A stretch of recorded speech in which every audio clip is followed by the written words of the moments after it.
Барлықтарыңызға қайырлы күн, құрметті оқырмандар. Бүгінгі подкастымыздың атауы негізі жарық болып табылады. Және оның тақырыбы өткенге өкіну және болашақтан қорқу философиясы. Және осы қонақтарымыз Нұржайна мен Аружан, келгендеріңізге рахмет. Жалпы негізгі өткенге өкіну және де болашақтан қорқу дегеніміз осы адам бойындағы ең маңызды сезімдердің бірі болып табылады. Ол екеуінің де өзіндік философиялық болсын, психологиялық болсын, өте терең мағыналары бар. Жалпы негізгі осы сұрақтардан бастасақ, өткенге өкіну және болашақтан қорқу туралы не айтқыңыз келеді? Қандай мағына білдіреді бұл сөздер? Жалпы барлықтарыңызға қош көрдік деп айтқым келеді. Алғашқыда, яғни болашақтан қорқу, өткенге өкіну негізі барлығымыздың бір өмірімізде орын алатын жағдайлар деп айтсақ болады. Болашақтан барлығымыз қорқамыз, ертең не болады, ертең не істейміз, біз кім боламыз, не жағдай жасай аламыз. Болашақты негізі мен былай түсінемін, армандау, яғни қиялына ерік беру. Армандау арқылы біз болашағымызды құрастырамыз. Бірақ болашаққа біз сенімсіз көзқараспен қараған кезде бұл бізге теріс жағдайларына әкелетіні сөзсіз. Ал өткенге өкіну, ол бізбен бірге өміріміздің соңына шейін жүретін құбылыс. Яғни біз адам болғаннан кейін қателесеміз, жығыламыз, сүрінеміз. Ал өткенге өкіну сол бір жағдайлар. Ол әр адамда бар, және де оны дұрыс саралай келе отырып, біз өзімізді дұрыстай аламыз. Яғни өткенге өкінбеу керек деген жағдаяттарды түсінеміз. Бірақ бұл нәрсе бізбен бірге, яғни жүреді бір жағдай деп түсіндірсем болады. Енді менің ойымша барлығыңызға әлбетте бірінші кезекте қайырлы күн деп айтқым келеді. Шақырғаныңызға көптен көп рахмет. Жалпы өткенге өкіну менің ойымша өзгермейтін дүниелерге байлану. Яғни өткенге өкіну дегеніміз түрік тілінде кешке деген сөз бар ғой, егерде деген сөз. Сол оймен бірге ол сезімде пайда болады деп білемін. Ал болашақтан қорқу дегеніміз ол әлі болмаған дүниеге алаңдау. Яғни ол бір иллюзия сияқты ғой.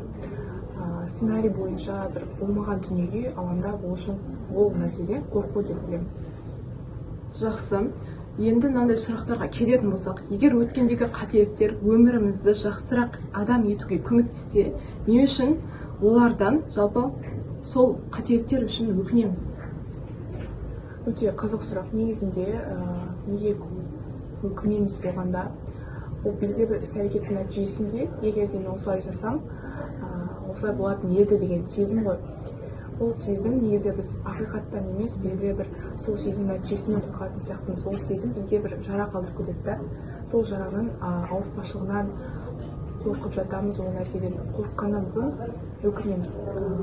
Солай бір өкініш сезім қалыптасады деп ойлаймын. Алайда ол өкініш сезімнен біз сабақ алып, керісінше жақсы бағдар бере алады деп ойлаймын. Бізге жақсы адам болу үшін сол үшін де өкінеміз деп ойлаймын. Менің пікірімді айта кетсем, тұрғыда, яғни біз өткенге өкінеміз не үшін? Біз қателік жасаймыз, ол нәрсені көреміз ғой. Ол бізбен бірге есте сақталады. Сосын одан кейін оны бізге достарымыз, немесе таныстарымыз тоже еске салады да, ұмытылып кеткен дүниелерді яғни кетіп қалған дүниелерді тағы еске салады. Ол біздің жүрегіміз жаралай. Неге мен ол кезде олай нәрсе жасадым? Неге мен осы нәрсені істедім? Нағып неге мен осылай болып қалды деген нәрселерде біз шығамай қаламыз. Ол нәрселер бізді өзгерткен күннің өзінде де, егер осындай дүние болғанда, мынандай жасағанда, мынандай істеген кезде, осындай бір керемет дүние болушы еді деген нәрселер бізді жеп қояды деп айтқым келеді. Керемет. Одан бөлек негізі болашақтан қорқу деген термин бар.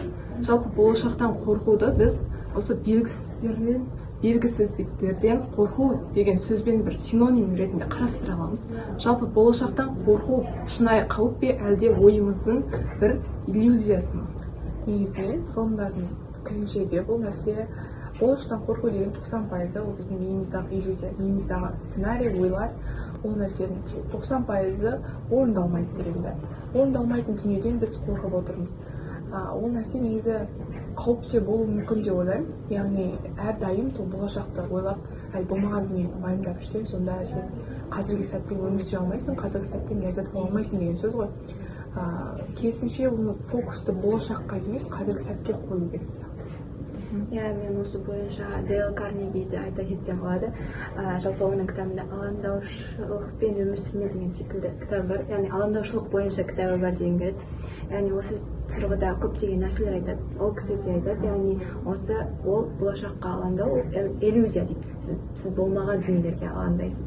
Сіздің қорқыныштарыңыз барлығы ол иллюзия. Егер де сізді алаңдататын дүниелер болса, оны басында жазып алу керек. Не алаңдатады? Не үшін алаңдататын дүниелер бар?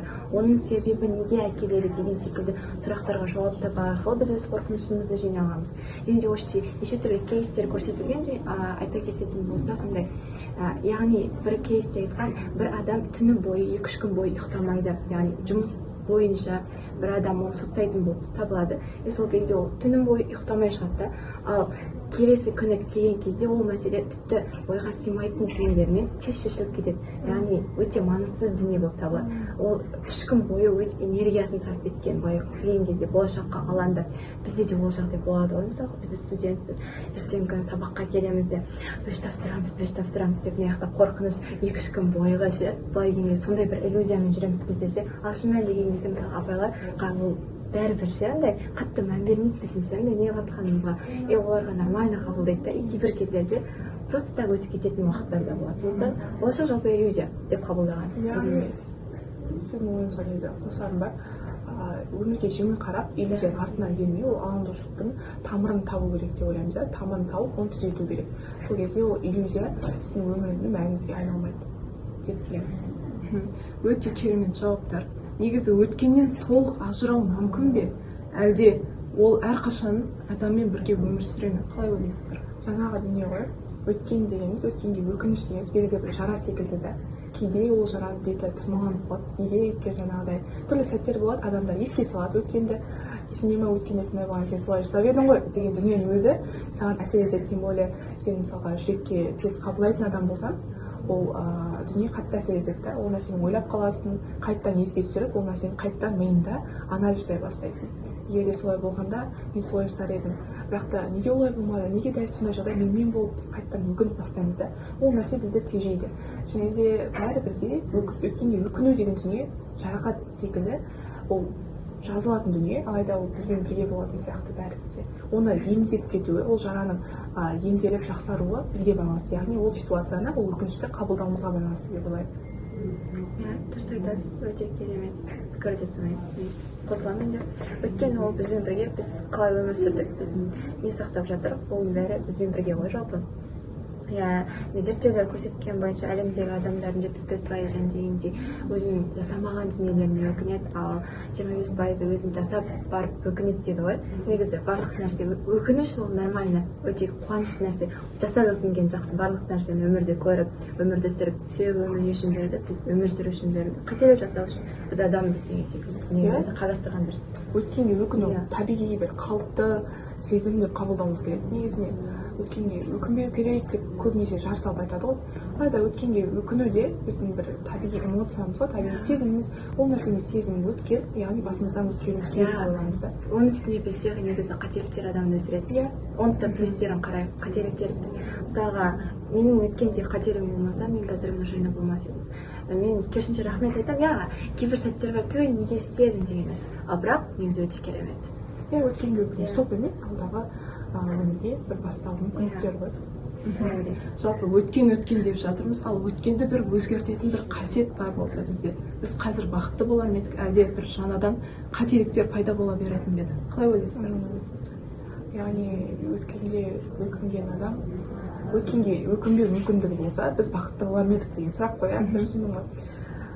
Бәлкім, мүмкін де көп нәрсені өзіміздің ойлар, өзіміздің іштегі сезімге құртады ғой. Өткенге өкініп, сол нәрсемен өткенмен өмір сүріп кетеміз де, кейде ол нәрсені өзіміз де байқамай. Бәлкім өткенді ұмытып, өткенге өкінбеу деген сезім бар болса, жалпы өкінбей жүре алсақ, бәлкім бақытты болар ма едік. Мүмкін.